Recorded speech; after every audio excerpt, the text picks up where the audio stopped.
Okay, so for today's vlog, samahan nyo kaming mag-grocery ng mga foods namin for 1 week. Kung nagtataka kayo, bakit for 1 week? Wala kasing palengke dito, hindi tulad sa atin, na kahit everyday kang mamalengke, okay lang. Yun nga rin yung isa sa namimiss ko. Pwede rin naman dito everyday, kaya lang, ang hassle kasi. Dito nga pala kami nag-grocery sa Pack and Save. Sabi ni Daddy, dito daw yung pinakamura, kaya dito na kami nag-grocery. Oh, alam ko na yung iniisip nyo, nagko-convert kayo sa pesos. Ganyan na ganyan din kami pagdating namin dito, lalo yung mami ko. Hay nako, lahat na lang kinonvert niya. Pero anyways, as you can see, lahat ng mga meat dito is freshly packed na. Halos lahat na ng klase ng cheese and gatas nandito na. Konti na lang, maging baka na rin kami.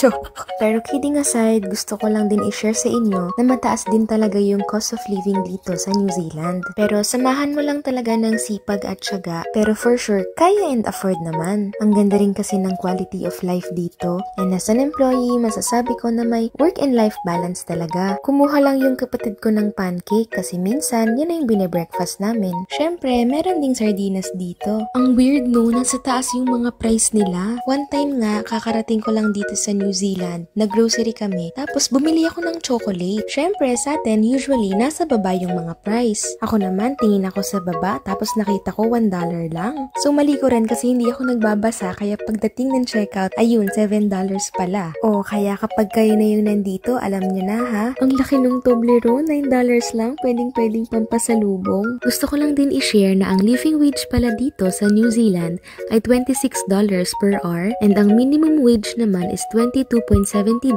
per hour.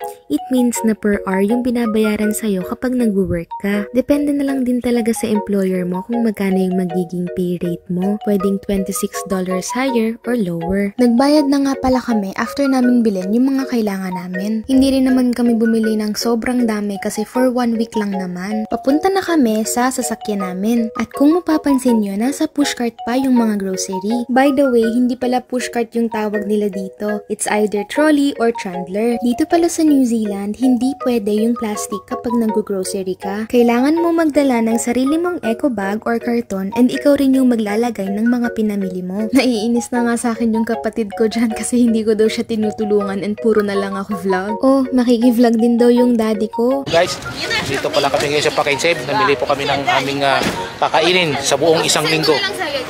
Oh, ito hindi marunong ang isa maglala ng pushcart. Oh, yan.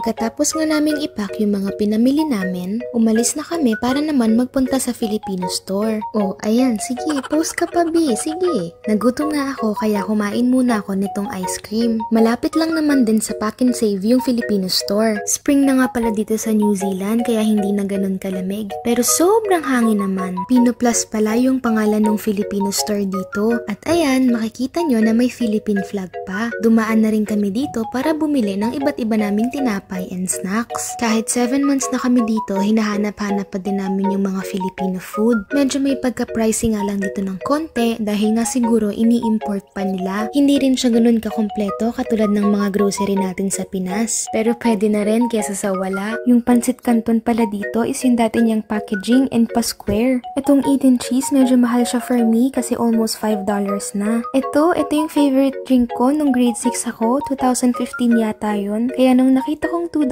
lang, kumuha na rin ako. Syempre, hindi pwedeng mawala sa listahan natin ang sinigang mix. Alam nyo ba na sobrang mahal ng mga isda dito? And puro frozen din silang lahat. Kung sa atin sa 100 to 200 pesos, may mabibili ka ng isda, ay dito, grabe. Ang isang pirasong tilapia, tignan nyo kung magkano. Almost $16 na. Isang piraso lang yun ha. Ito namang galunggong or GG is $7. Kaya napapasana all na lang talaga kami sa mga nakakakain lagi ng seafood. Ang mga nandito naman sa side na to ay mga Filipino snacks. Puro malalaking chuchire yung nandito, hindi tulad sa atin may tig 6 and tig 7 pesos. Kumuha na rin kami ng mga biscuit kasi binabaon namin yan sa school and sa work. Mas gusto na lang namin kasing magbaon kaysa bumili sa labas para makatipid. Ang mahal na rin kasi talaga ng mga bilihin ngayon. As usual, kailangan mo pa rin magbaon ng eco bag or ng karton para sa mga pinamili mo. After namin matapos mag mag-grocery, nag-decide na kaming umuwi. Buti na nga lang talaga wala akong work niyan kaya nakasama akong mag-grocery sa kanila. Tuwing Friday to Sunday kasi may work ako. Sa mga hindi nakakaalam, nag-work pala ako sa Dunkin Donuts. Kinabukasan, nagpunta naman kami sa school ni Yana, yung sister ko. Maulan nung time na yan kaya hindi ako nakapag-vlog ng maayos. Umattend nga pala kami ng recognition ni Yana. May award kasi siya na Best in English. Akalain niyo na Best in English pang bruha? Pero anyways, wala nga pala ditong with honors, with high honors, and with highest honors. Ang meron sila dito is mga best in subjects. For ESOL English for academic purposes, Eliana Gelpo. Wala rin pala silang mga medals dito. Yung may mga awards, binibigyan nila ng mga books instead of medal. Tignan nyo si Yana, nandiliit siya sa mga kasama niya. Mas matangkad siya sa akin ha. Paano na kaya ako kung ako yan? Ang tatangkad kasi talaga ng mga tao dito. After ng awarding, nagpicture lang sila ng mga Filipino friends niya. Nakakatuwa din kasi kayang-kaya nating mga Filipinos mag-excel academically internationally. After din ng awarding niya is nag-take out na lang kami dito sa Texas Chicken kasi nanlibre si Daddy dahil may award daw si Yana. May work naman si Mommy and yung brother ko may lakad naman kaya hindi sila nakasama. At syempre dahil malapit lang dito yung favorite naming milk tea shop, nag-take out na rin kami. Ayan, tuwang-tuwa ang babae kasi mas gusto namin ng milk tea kesa sa chicken. After namin mag-take out ng milk tea, umuwi na rin kami. Dito ko na rin pala tatapusin yung vlog ko. Thanks for watching and see you in my next one.